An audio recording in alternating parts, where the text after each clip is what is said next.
plan américain pour mettre fin à la guerre ne plaisait déjà pas aux Israéliens. Sur les 15 points détaillés, le sujet des missiles balistiques et celui de l'uranium enrichi étaient inacceptables pour Benyamin Netanyahou en l'état. Et alors que Donald Trump avait dit avoir bien négocié avec un responsable iranien, le revers est clair. Bonsoir Wilfried de Villers. Bonsoir Pierre, bonsoir à tous. L'Iran, par l'intermédiaire de la télévision d'État, refuse la proposition de paix américaine et Donald Trump réplique à l'instant. Il promet qu'il déchaînera l'enfer si l'Iran fait un mauvais calcul. Oui, et par mauvais calcul, il entend sûrement ce refus en l'état de ce plan américain présenté à Téhéran la nuit dernière, même si cela reste à confirmer puisqu'il n'y a aucune annonce officielle pour l'instant. Vous le disiez, l'information a été relayée par la télévision d'État. Officiellement, l'Iran dément toujours toute forme de discussion avec les États-Unis.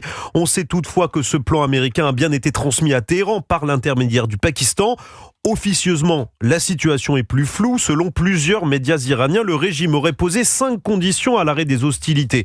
On peut y voir une forme de réponse donc à la proposition américaine. Parmi ces demandes, la fin des assassinats des dirigeants iraniens, des garanties de sécurité pour éviter une reprise de la guerre après un éventuel cessez-le-feu et un schéma de dédommagement pour les destructions causées par le conflit. En attendant d'éventuelles négociations officielles, les hostilités se poursuivent.